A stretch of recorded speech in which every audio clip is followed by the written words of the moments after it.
atrás, luego de un retiro de parejas, que nosotros pasamos una encuesta en medio de las parejas para que cada pareja hiciera sugerencias acerca de qué pensaba que podían mejorar o qué debía hacerse en los retiros subsiguientes.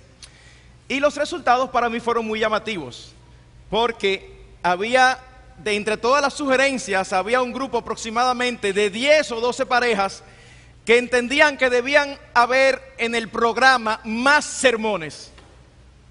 Pero al mismo tiempo, en esa misma encuesta, había un grupo de 10 o 12 parejas que entendía que en el programa había de haber menos sermones.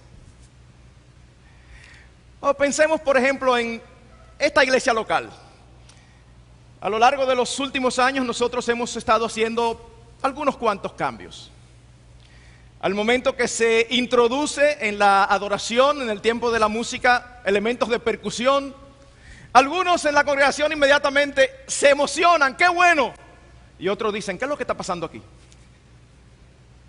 O pensemos en algo como lo ocurrido recientemente, donde a la iglesia se trajo la necesidad que teníamos o que entendíamos los pastores que había de ciertos proyectos de cierta dimensión, o colocar un aire en la iglesia, o tratar de adquirir un solar para parqueos. Cuando se procedió a pedir la opinión de ustedes, había un gran grupo que entendía que lo prioritario eran los parqueos. Había otro grupo, menos grande, pero también grande, que entendía que lo prioritario era el aire. Y había otro grupo, no tan grande, que entendía que no debía hacerse ninguna de las dos cosas. ¿Qué hacemos? ¿Cómo nos manejamos en medio de situaciones como estas? Bueno, mis hermanos, lo que esto hace evidente es que en medio de todo grupo de personas hay diferencias de criterio. Es más, no tiene que ser necesariamente un grupo de personas. Cuando hay más de una persona, hay diferencias de criterio. Si no, pregúntenle a los matrimonios. Miren, hermanos, cuando hay aunque sea solamente dos personas y no hay ninguna diferencia de criterio y esas dos personas piensan absolutamente igual en todas las cosas, como dice un autor, ustedes saben lo que ocurre, uno de los dos no está pensando.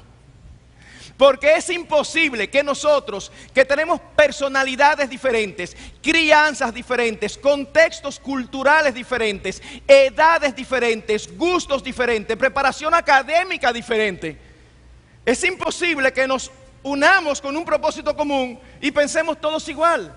Es imposible. Ahora bien, mis hermanos, el punto aquí es el siguiente. Las diferencias de criterio no son sinónimo de dificultades o de problemas. Las diferencias de criterio no son ni malas ni buenas, sencillamente son. Es una realidad. La forma en que nosotros las manejemos es lo que va a hacer que sirvan para enriquecernos o para traer dificultades en medio de nosotros. Yo pienso, y sé que es una generalización y hay sus excepciones, pero pienso que los anglosajones por cultura manejan mejor las diferencias de criterio. Ellos pueden mantener las diferencias de criterio en el plano conceptual y no bajarlo al plano personal. Nosotros los latinos, sí, tú y yo, nosotros los latinos somos un poquito más complicados para manejar las diferencias de criterio, porque tenemos la fuerte tendencia de convertir las diferencias de criterio en diferencias personales. Y estamos hablando de cualquier tema, no importa cuál sea el tema, y en un momento determinado estamos en el plano de lo conceptual y pasamos al plano de lo personal. Cuando estamos hablando y el otro no nos entiende o no quiere admitir que nosotros tenemos razón, entonces en un momento determinado viene un elemento peyorativo, un elemento despectivo. Oye, pero tú si eres bruto, tú no entiendes. Ya hay el problema. Estamos discutiendo a lo conceptual, no lo pases a lo personal. Esto no tiene que ver con bruto o no. Esto tiene que ver con que tú piensas de una manera y yo pienso de otra. Es tan sencillo como eso.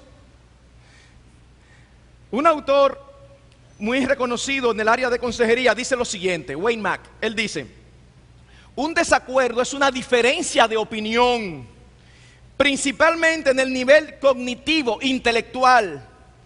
Un conflicto, en cambio, es una diferencia de opinión que nos afecta severamente en los niveles emocional y de relación. Algunas personas han aprendido a prevenir los conflictos manejando sus desacuerdos bíblicamente.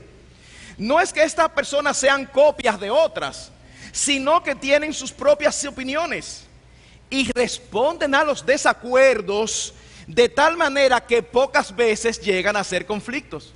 No, en ningún momento esperamos que todos pensemos igual. No se necesita que todos pensemos igual para que haya unidad y armonía. No, en lo absoluto. Hermanos, las diferencias bien manejadas pueden contribuir al crecimiento de una comunidad. Pero las diferencias de opinión y de criterio mal manejadas atentan contra la armonía y la unidad del cuerpo local que es la iglesia. Por eso es la importancia de tratar con este tema.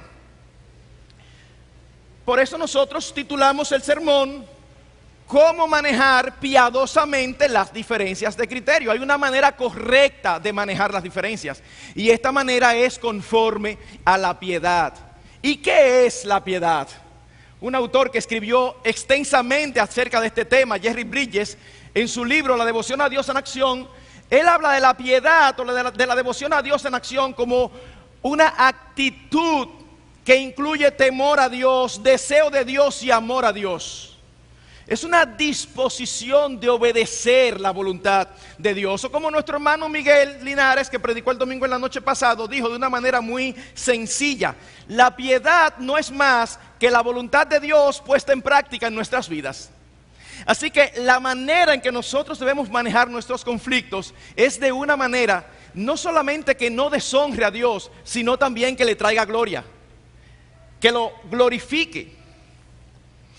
Ahora, ¿a qué tipo de diferencia nosotros nos estamos refiriendo? Esto es importantísimo, mis hermanos.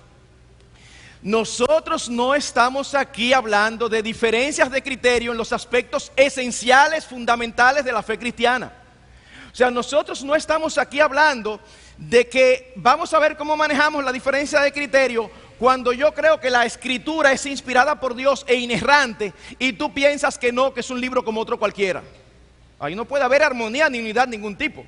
No estamos hablando de qué tú piensas acerca de la resurrección de Cristo, o acerca del nacimiento virginal, o acerca de la deidad del Señor Jesucristo, o acerca de la personalidad del Espíritu Santo. No estamos hablando de eso, porque esas son diferencias de criterio esenciales a la fe cristiana.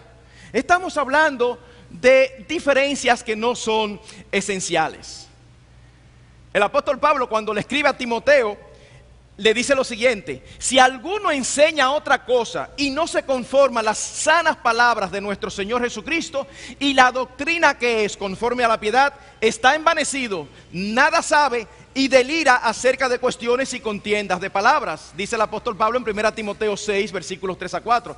Obviamente, cuando el apóstol Pablo dice, si alguno enseña otra cosa, no se está refiriendo a aspectos secundarios, se está refiriéndose a los aspectos elementales de la sana doctrina.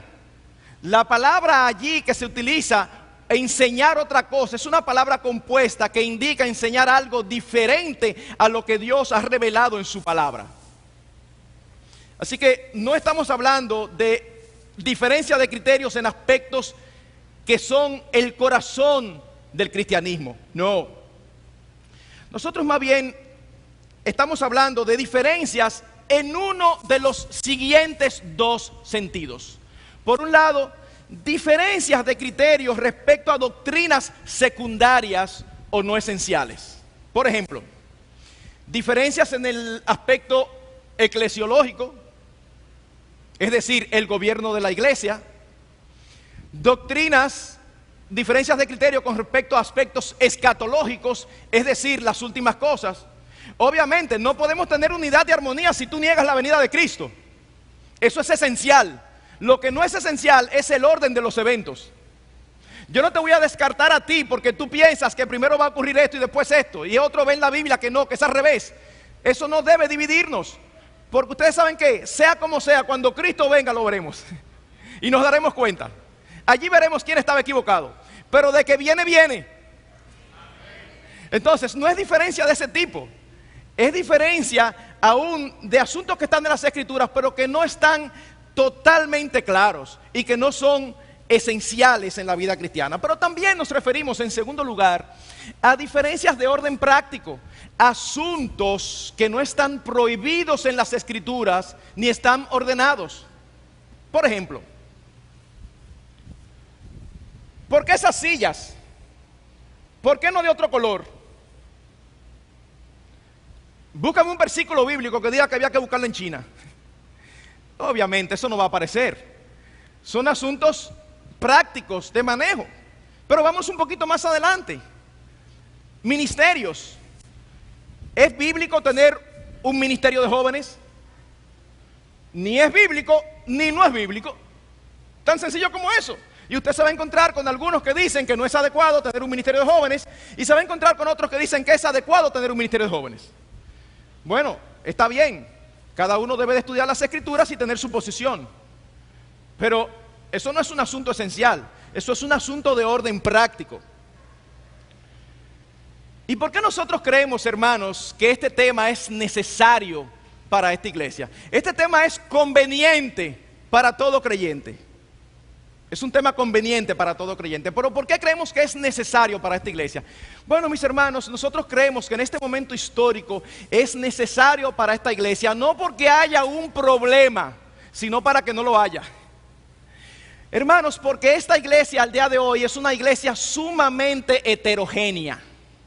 Nosotros tenemos cumplimos 35 años como iglesia.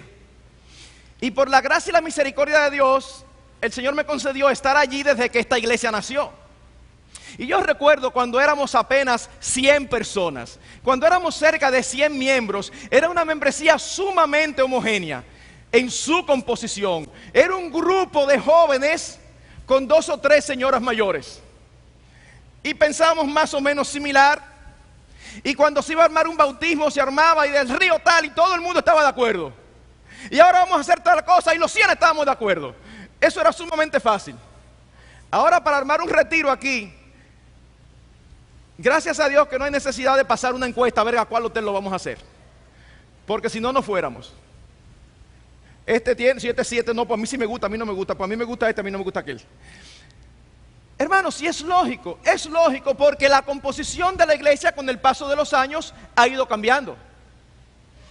Ya no es un grupo de personas que empezaron juntos, escuchando juntos las mismas enseñanzas al mismo tiempo y creciendo todos al mismo nivel. No.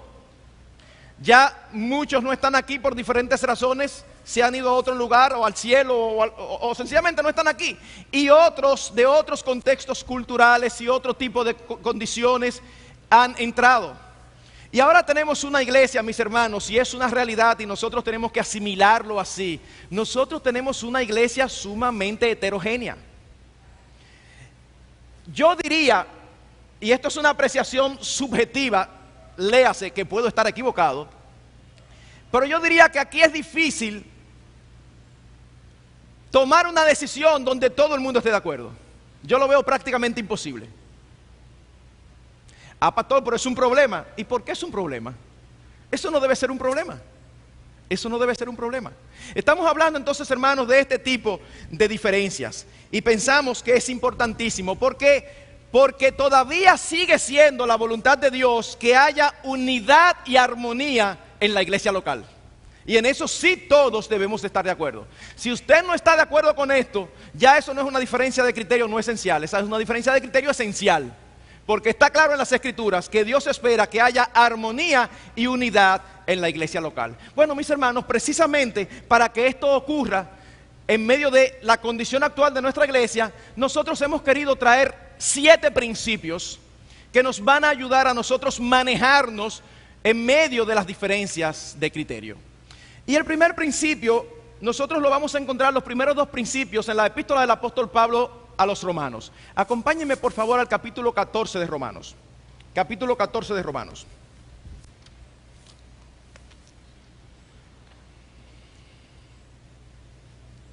Vamos a leer los primeros 9 versículos.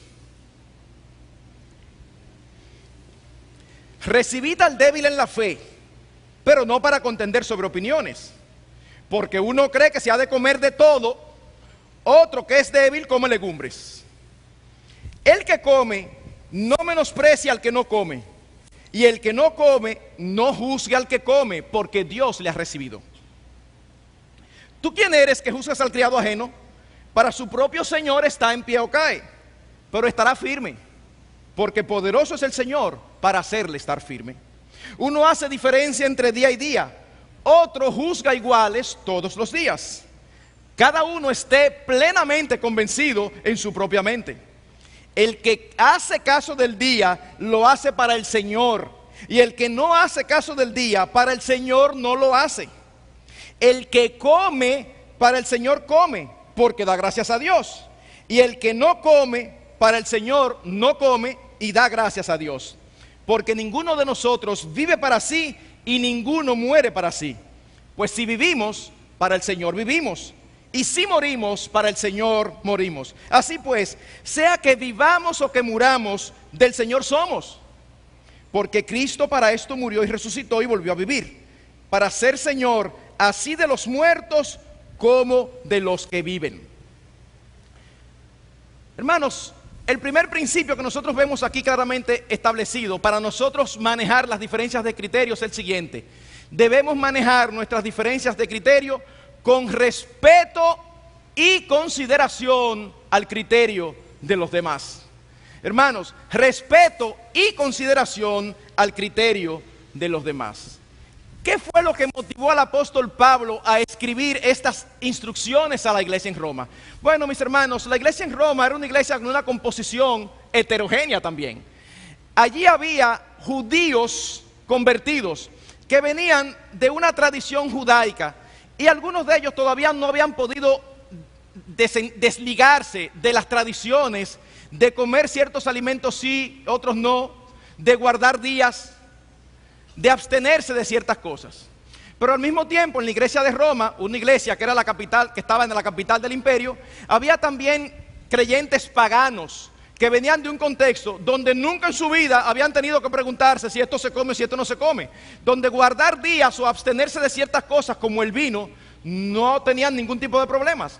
Así que aquí tenemos en una misma iglesia a estos dos grupos de creyentes, y estaban empezando a tener problemas, porque unos juzgaban a los otros y otros menospreciaban al otro grupo.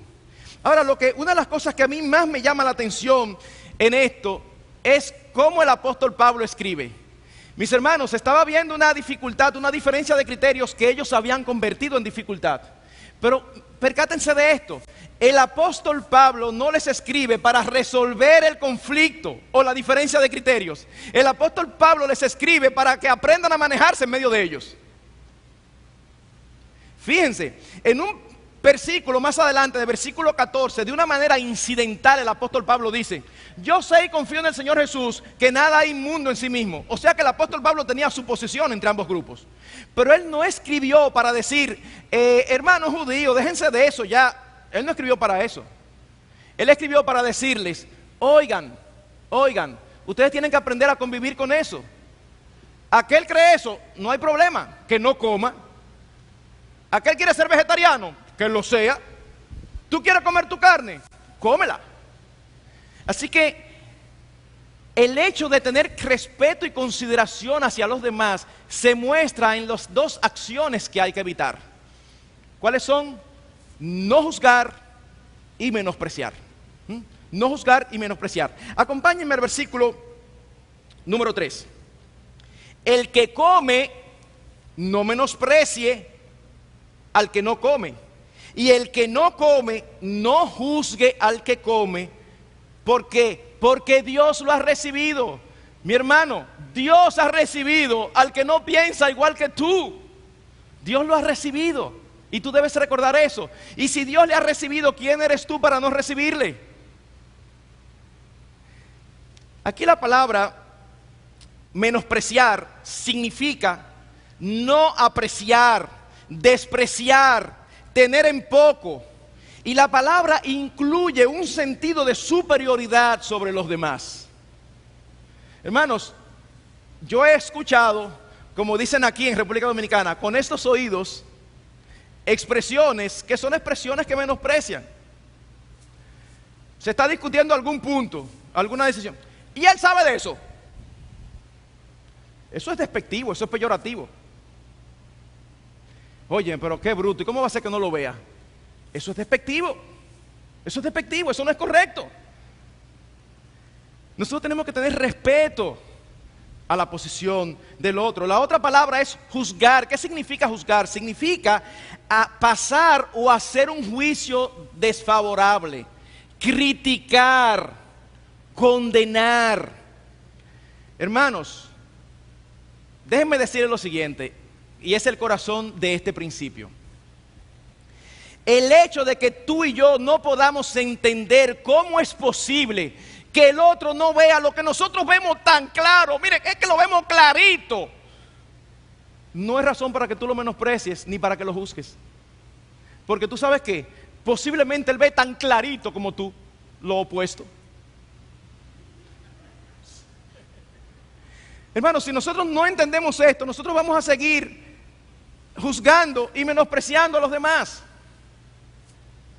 No lo entendemos. Bueno, es verdad, hay posiciones que yo no entiendo, pero sencillamente no la entiendo y debo pararme ahí. De decir no la entiendo y por lo tanto, como yo no la entiendo, entonces lo juzgo o lo menosprecio, ya estoy dando un paso hacia una actitud que es pecaminosa. Pensemos, por ejemplo, en el tema reciente: aire acondicionado, parqueos.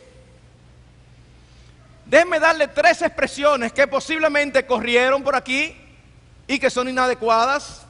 Una como las que yo mencioné. Alguien opina, pero ¿y él sabe de eso? Bueno, mira, quizás no sabe, pero tú sabes si él sabe. Tú no sabes si él sabe. Otra expresión: oye, pero la verdad es que yo no sé qué es lo que tiene en la cabeza. No se dan cuenta que lo que tiene en la cabeza, un cerebro igual que tú y que yo, pero que piensa diferente. O algo como esto: ¿y cómo es posible que con tantas necesidades aquí nos metamos en un proyecto millonario? Bueno, mis hermanos, que tú creas que no debemos meternos en ninguno de los 2 proyectos es tu criterio y es digno de respetar. Pero desde el momento que tú dices ¿cómo es posible?, ya tú estás jugando a los demás. En otra palabra, qué bárbaros son. ¿Ven la diferencia? ¿Ven la diferencia? Es eso. Es precisamente ese tipo de actitudes que nosotros debemos evitar. Primero, porque no agradan al Señor. Y segundo, porque no contribuyen a la unidad y armonía del cuerpo de Cristo. Primer principio. Segundo principio. Nosotros debemos manejar nuestras diferencias de criterio sin asumir malas o incorrectas motivaciones. Y mis queridos hermanos, este principio es importantísimo porque nosotros tenemos una fuerte tendencia a asumir que sabemos por qué el otro piensa como piensa. Hermanos, esto es un desastre en toda relación interpersonal. Y nosotros los latinos también somos buenos en eso. Yo sé por qué él lo dice, pero él te dijo por qué lo dice. No, pero yo lo conozco. O sea que tú no lees otra cosa, pero tú lees el corazón. Bueno, no tan así, pero yo sé. Hermanos, tú quieres saber lo que el otro piensa o por qué el otro piensa así. La única manera de tú saberlo, ¿tú sabes cuál es? Es preguntándole: hermano, ¿y por qué tú piensas así? Y si él te dice algo contrario a lo que tú pensabas, no te vayas diciendo, él dice eso, pero no es así. Nosotros somos así. Mis hermanos, no debemos asumir motivaciones. ¿Qué dice el texto? Me encanta esto, el versículo 6. Lean conmigo, por favor. El que hace caso del día, lo hace para el Señor. Y el que no hace caso del día, para el Señor no lo hace. El que come para el Señor come porque da gracias a Dios. Y el que no come para el Señor no come y da gracias a Dios. Lo que está diciendo es: hermano, asume que el que piensa de otra manera lo hace por la misma razón que tú piensas diferente a él. ¿Por qué? Porque quiere agradar al Señor. Pero ¿cómo es posible? No sabemos cómo es posible, pero eso no te da derecho a interpretar su motivación. Mis hermanos, no es correcto. Fíjense cómo dice el apóstol Pablo. Habían algunos que participaban de todas las cosas. Los alimentos no hacían diferencia de día, bebían vino. Y lo hacían y se sentaban delante de un trozo de carne y cerraban los ojos y daban gracias al Señor. Y otros se abstenían y cerraban los ojos y daban gracias al Señor. Hermanos, hay que tener un corazón muy cicatrizado o cauterizado para que un creyente dé gracias al Señor por algo que él sabe que al Señor no le agrada. Así que nosotros debemos asumir que ambos oraban con la convicción de que en lo que ellos estaban haciendo estaban agradando al Señor. Así que, hermanos, resiste esa tentación. Es una tentación para muchos. Resístela. No asumas motivaciones del otro. Marcos, pero entonces tú me estás diciendo que no hay motivaciones incorrectas. No, yo no estoy diciendo eso. Ciertamente, hermanos, hay motivaciones incorrectas. Y muchas veces nosotros hacemos las cosas por motivaciones incorrectas. Lo que estamos diciendo es que el único que conoce esas motivaciones incorrectas es el Señor, no tú ni yo. Eso es lo que estamos diciendo. Las motivaciones incorrectas es el Señor quien la conoce. Hermanos, solo Dios conoce las intenciones de los corazones. Por eso dice el apóstol Pablo en 1 Corintios 4:5 lo siguiente: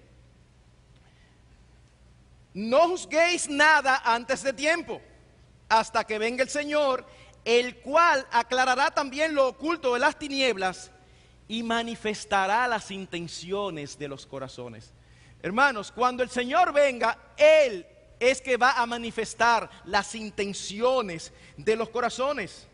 ¿Por qué? Porque solo Él conoce las intenciones. Claro, quiere querer parqueo, porque la familia es grandísima y tienen como 7 carros. Entonces ellos quieren venir toditos en un carro. Pero ¿y quién te dijo a ti que es por eso? ¿Quién te dijo a ti que es por eso? Ah, no, ellos quieren su aire, porque como tienen aire en su casa, sin aire ellos no pueden vivir. Pero ¿quién te dijo a ti que fue por eso? Para ponerlo en el nivel más elemental, no asumas. El que quiere aire lo quiere y piensa que con eso el Señor es más glorificado en esta iglesia. Y el que quiere parqueo lo quiere porque piensa que el Señor es más glorificado cuando más gente pueda venir a parquear. Es tan sencillo como eso. Pero no asumamos motivaciones, mis hermanos. Es más, mi exhortación es: vamos a tratar siempre de hacer la mejor de las construcciones. ¿Qué dice Filipenses 4:8? Hermanos, todo lo puro, todo lo amable, todo lo honesto, todo lo que es de buen nombre, en esto pensad. Cuando alguien no piensa como tú, yo te exhorto en el nombre del Señor a que tú hagas el buen hábito de siempre hacer la mejor de las construcciones. Asume buenas motivaciones. Aunque tú no entiendas cómo él puede pensar de esa manera, pero asume que de esa manera tan extraña en que él piensa, él lo hace con el mismo amor y pasión por el Señor que tú. Porque eso es lo correcto. De hecho, mis hermanos, déjenme decirles lo siguiente. Este principio es lo que ha permitido que esta iglesia tenga un liderazgo pastoral unido por años. Nosotros somos 8 pastores.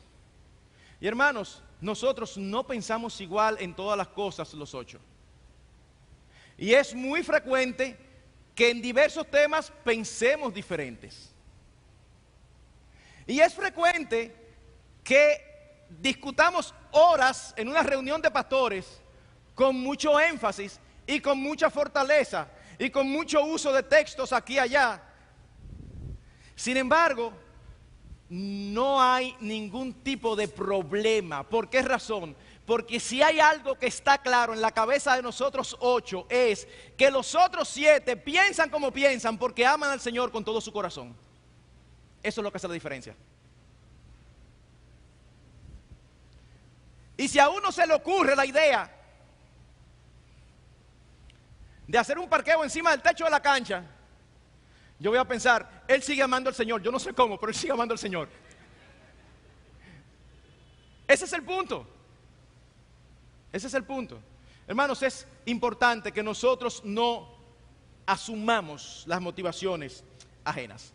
Tercer principio. Debemos manejar nuestras diferencias personales con humildad. Con humildad. Dice el apóstol Pablo en Filipenses capítulo 2 versículo 3 lo siguiente: nada hagáis por contienda o por vanagloria, antes bien con humildad, estimando cada uno a los demás como superiores a él mismo. Y ustedes saben qué es lo que hay en el capítulo 2. Luego de eso él procede a dar el ejemplo de Cristo, que siendo Dios no estimó el ser igual a Dios como cosa que aferrarse, sino que se humilló a sí mismo haciéndose hombre y muriendo en muerte de cruz. Pero empieza diciendo: ustedes imiten al Señor Jesucristo, sean humildes. ¿Qué es la humildad?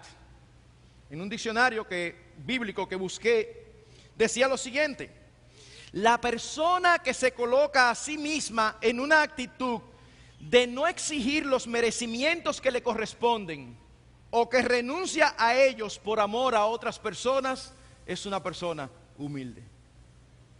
La persona humilde no está plantada, a mí me corresponde, yo tengo el derecho. La persona humilde dice: yo tengo el derecho, pero yo lo cedo. Por amor a evitar un problema, yo lo cedo. Tengo la disposición a ceder, no tengo la disposición a imponerme, no tengo la disposición a que se haga lo que yo quiero que se haga, no, de ninguna manera. Hermanos, y es genial, ¿ustedes saben por qué? Porque la humildad nos libra del orgullo y del egocentrismo.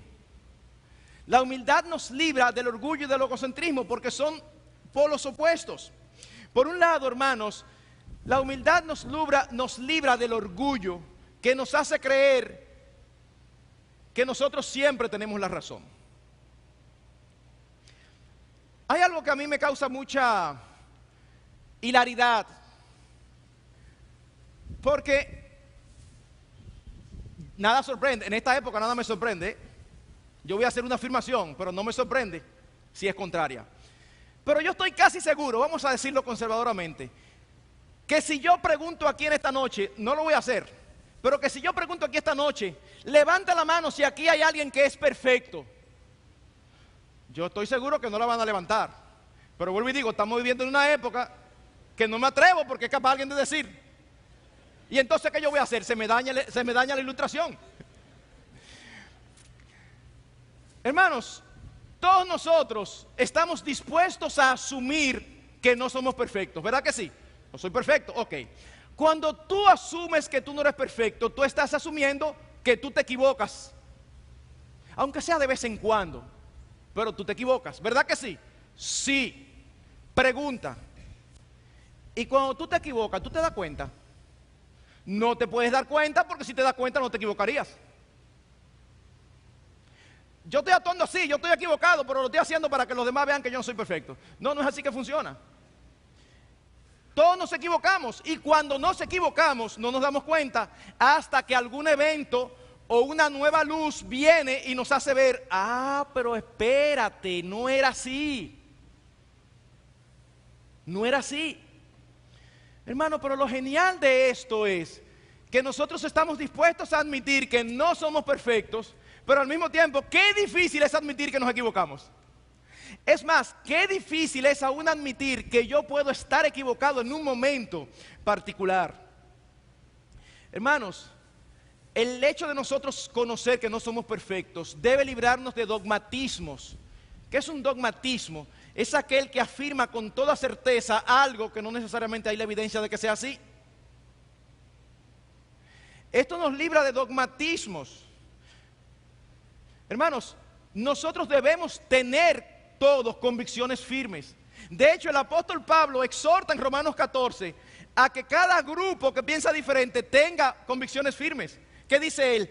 Cada uno esté, no dice convencido, dice plenamente convencido en su propia mente. En otras palabras, el apóstol Pablo exhorta a que cada cual tenga convicciones firmes acerca de lo que cree. ¿Tú crees que no se debe comer carne? Ten una convicción firme, orientada, estudia las escrituras y está seguro para que tú puedas decir: yo creo eso porque yo creo que esa es la voluntad del Señor. Ahora, ¿tú crees que sí que se puede comer? Tienes que estar convencido también en tu propia mente. Así que nosotros no estamos diciendo aquí, mis hermanos, que nosotros no tengamos convicciones firmes. De hecho, sus pastores son hombres de convicciones firmes. Pero hermanos, ser una persona de firme convicción y decir en un momento determinado, yo estoy convencido que es así, pero puedo estar equivocado, no es contradictorio. No es contradictorio. Es más bien coherente con el conocimiento que tenemos de que no somos perfectos. Nosotros a veces nos reímos mucho porque en medio de los pastores hay un pastor que es famoso y conocido porque él siempre pone su opinión con mucha convicción y cuando termina dice, no es que tenga que ser así, es solo una opinión, yo puedo estar equivocado. Vez tras vez. Hermanos, eso no es contradictorio, eso es una señal de humildad. Déjenme hacer una pregunta. Tampoco quiero que me levanten la mano, pero ¿habrá aquí a alguien que no haya pasado por la siguiente experiencia?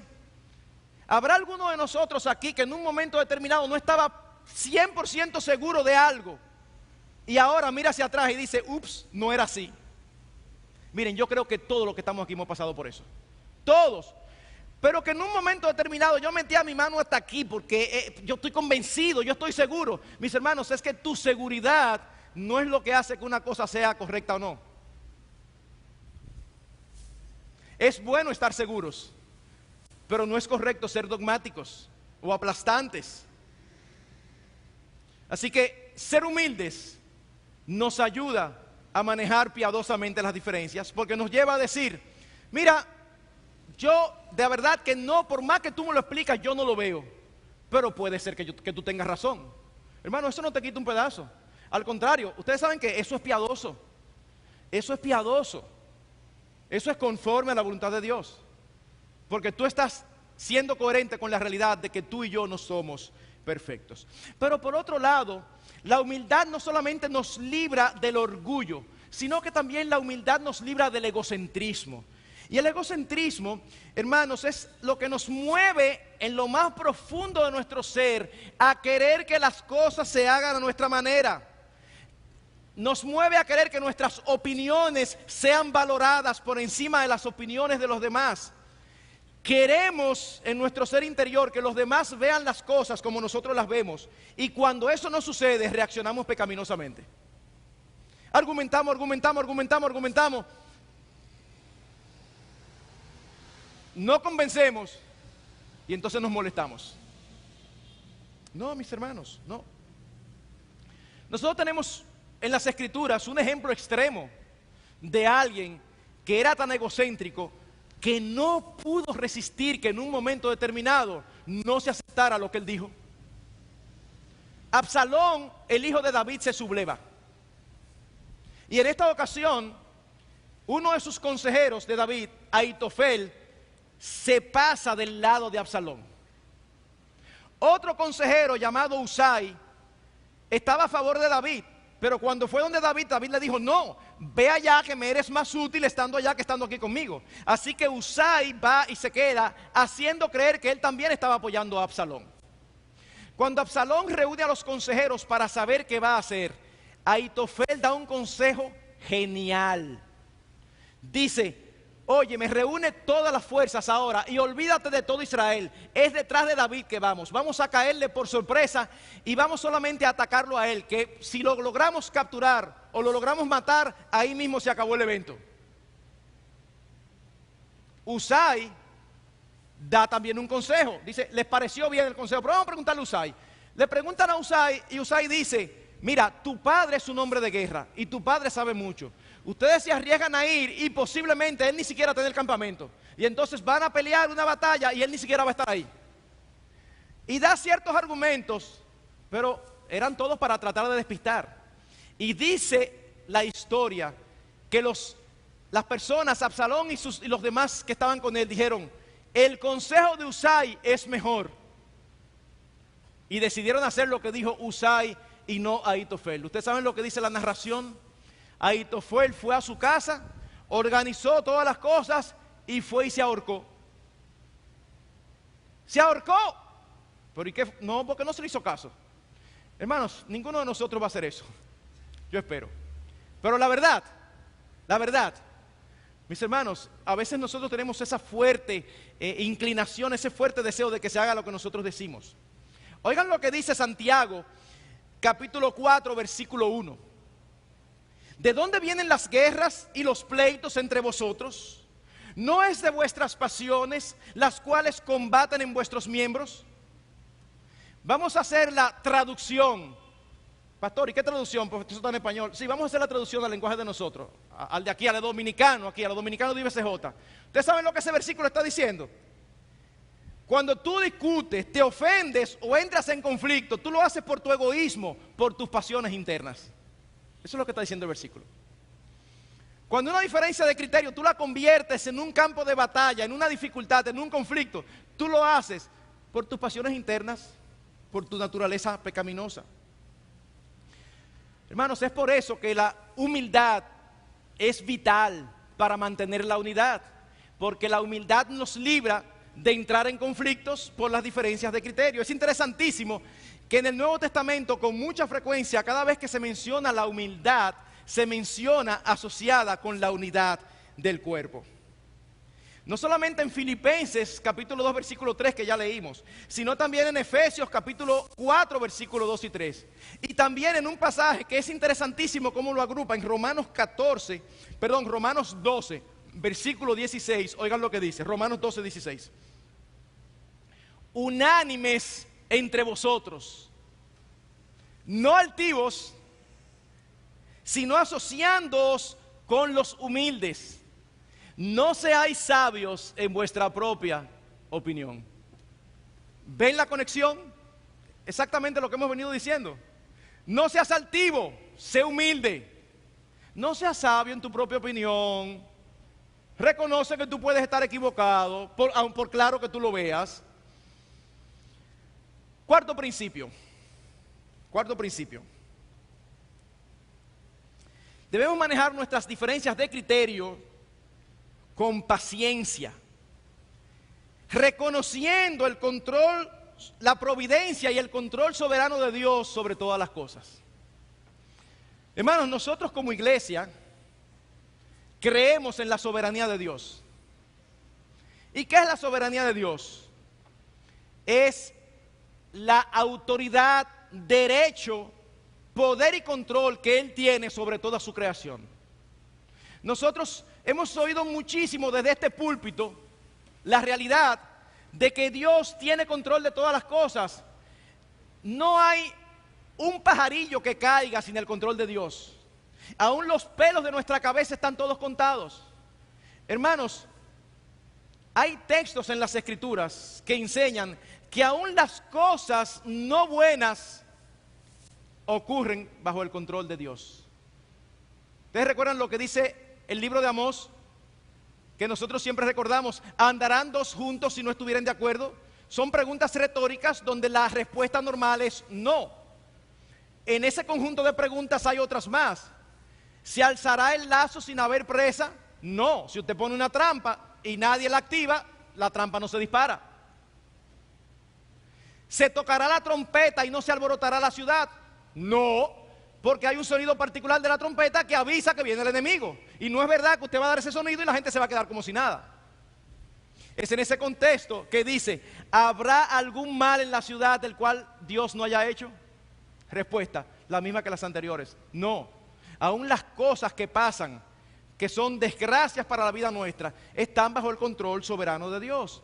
Entonces, mis hermanos, si Dios tiene control de todas las cosas, si en su providencia y en su soberanía nosotros vemos en las Escrituras que Él hace su voluntad, no solamente a pesar de los pecados y errores de los hombres, sino a veces a través del pecado y errores de los hombres, nosotros tenemos que esperar con paciencia y tranquilidad, porque posiblemente aquella decisión o aquel curso de acción que se está tomando, que es contrario a como yo lo veo, sin lugar a dudas, está bajo el control soberano de Dios. ¿Ustedes recuerdan lo que pasó con José?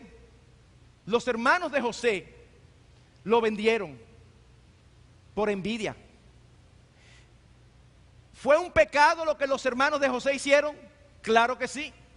Sin embargo, fue lo que Dios utilizó para trasladar a José a Egipto, para luego convertirlo en primer ministro de Egipto. ¿Son culpables los hermanos de José? Sí. ¿Es Dios culpable del pecado de los hermanos de José? No. Pero en su poder y soberanía, Él utiliza aún los errores y los pecados de los hombres para hacer su voluntad. Hermanos, cuando nosotros tenemos un punto de vista y lo exponemos y lo explicamos y nadie lo ve, no necesariamente significa que tú no tienes razón. Bueno, la mayoría tiene razón. No, no siempre la mayoría tiene razón. Eso no es verdad. Pero tú sabes qué, si nadie lo entiende, posiblemente tú estés equivocado, pero no necesariamente. Y si tú no estás equivocado y tú tienes razón, deposita esa inquietud tuya en manos del Señor, que si es su voluntad, vendrá el momento donde será evidente que tú tenías razón. Y hermanos, no se desalienten, ni se desanimen, ni se desesperen. Cuando ustedes a veces creen ver cosas aquí en el manejo de la iglesia que deben ser de otra manera, y ustedes lo hablan y lo hablan y lo hablan, y tal parece que nada pasa. Yo he tratado de ser hoy lo más abierto y transparente posible, y lo hago en pro de una mayor unidad y armonía entre nosotros. Hermanos, si esto te consuela, aún nosotros los pastores a veces en medio nuestro, en algunas áreas sabemos algunos que no estamos conformes con la forma en que algunas cosas se manejan, pero sencillamente no logramos convencer a los demás. Y lo digo en términos educados, no es que sea yo. Y tampoco es raro que en un momento determinado llegamos a una conclusión y lo vemos clarito, y uno de nosotros dice, pero eso es lo que yo tengo años diciendo y ustedes no me hacen caso. Y uno tiene que decir, es verdad, pero ahora que lo estamos viendo, ¿qué hacemos? ¿Lo estamos viendo ahora? ¿Acaso no tiene el Señor control de esas cosas? Confía y deposita en el Señor tus inquietudes. Quinto principio. Rafaelito, el quinto principio lo veremos el próximo domingo. El tiempo casi se me ha ido. No voy a festinarlo, está muy cerca del tiempo. Si sigo adelante con los 3 principios que me faltan, tendría que pisar el acelerador y no creo que sea lo más conveniente. Así que yo pienso que por hoy está más que bueno. Yo creo que por hoy nosotros tenemos suficiente para meditar y pensar. O pensemos en algo como lo ocurrido recientemente, donde a la iglesia se trajo la necesidad que teníamos o que entendíamos los pastores que había de ciertos proyectos de cierta dimensión, o colocar un aire en la iglesia, o tratar de adquirir un solar para parqueos. Cuando se procedió a pedir la opinión de ustedes, había un gran grupo que entendía que lo prioritario eran los parqueos. Había otro grupo menos grande, pero también grande, que entendía que lo prioritario era el aire.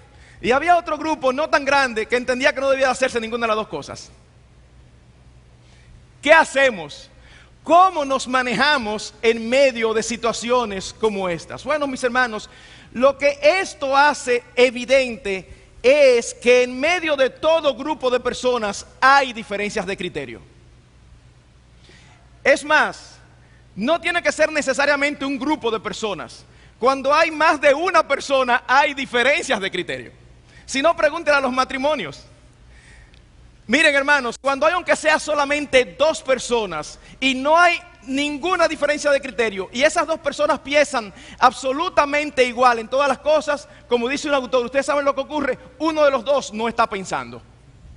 Porque es imposible que nosotros, que tenemos personalidades diferentes, crianzas diferentes, contextos culturales diferentes, edades diferentes, gustos diferentes, preparación académica diferente, es imposible que nos unamos con un propósito común y pensemos todos igual. Es imposible.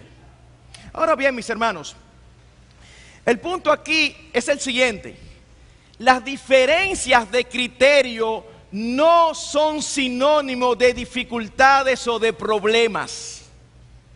Las diferencias de criterio no son ni malas ni buenas, sencillamente son. Es una realidad. La forma en que nosotros las manejemos es lo que va a hacer que sirvan para enriquecernos o para traer dificultades en medio de nosotros. Yo pienso, y sé que es una generalización y hay sus excepciones, pero pienso que los anglosajones por cultura manejan mejor las diferencias de criterio.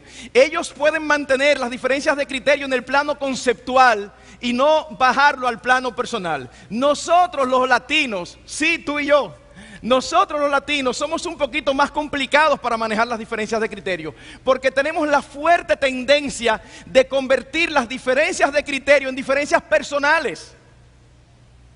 Y estamos hablando de cualquier tema, no importa cuál sea el tema, y en un momento determinado estamos en el plano de lo conceptual y pasamos al plano de lo personal. Cuando estamos hablando y el otro no nos entiende o no quiere admitir que nosotros tenemos razón. Entonces en un momento determinado viene un elemento peyorativo, un elemento despectivo. Oye, pero tú si eres bruto, tú no entiendes. Ya hay el problema. Estamos discutiendo a lo conceptual, no lo pases a lo personal. Esto no tiene que ver con bruto o no. Esto tiene que ver con que tú piensas de una manera y yo pienso de otra. Es tan sencillo como eso. Un autor muy reconocido en el área de consejería dice lo siguiente, Wayne Mack. Él dice: un desacuerdo es una diferencia de opinión, principalmente en el nivel cognitivo, intelectual. Un conflicto, en cambio, es una diferencia de opinión que nos afecta severamente en los niveles emocional y de relación. Algunas personas han aprendido a prevenir los conflictos manejando sus desacuerdos bíblicamente. No es que estas personas sean copias de otras, sino que tienen sus propias opiniones.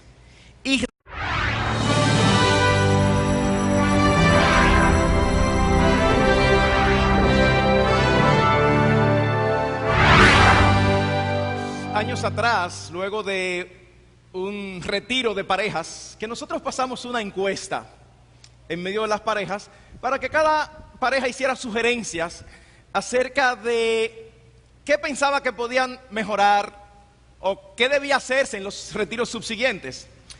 Y los resultados para mí fueron muy llamativos, porque había, de entre todas las sugerencias, había un grupo aproximadamente de 10 o 12 parejas que entendían que debían haber en el programa más sermones. Pero al mismo tiempo, en esa misma encuesta, había un grupo de 10 o 12 parejas que entendía que en el programa había de haber menos sermones. O pensemos, por ejemplo, en esta iglesia local. A lo largo de los últimos años nosotros hemos estado haciendo algunos cuantos cambios. Al momento que se introduce en la adoración, en el tiempo de la música, elementos de percusión, algunos en la congregación inmediatamente se emocionan, ¡qué bueno! Y otros dicen, ¿qué es lo que está pasando aquí? Responden a los desacuerdos de tal manera que pocas veces llegan a ser conflictos. No. En ningún momento esperamos que todos pensemos igual. No se necesita que todos pensemos igual para que haya unidad y armonía. No, en lo absoluto. Hermanos, las diferencias bien manejadas pueden contribuir al crecimiento de una comunidad. Pero las diferencias de opinión y de criterio mal manejadas atentan contra la armonía y la unidad del cuerpo local que es la iglesia. Por eso es la importancia de tratar con este tema. Por eso nosotros titulamos el sermón ¿Cómo manejar piadosamente las diferencias de criterio? Hay una manera correcta de manejar las diferencias y esta manera es conforme a la piedad. ¿Y qué es la piedad? Un autor que escribió extensamente acerca de este tema, Jerry Bridges, en su libro La devoción a Dios en acción, él habla de la piedad o de la devoción a Dios en acción como una actitud que incluye temor a Dios, deseo de Dios y amor a Dios. Es una disposición de obedecer la voluntad de Dios. O como nuestro hermano Miguel Linares, que predicó el domingo en la noche pasado, dijo de una manera muy sencilla: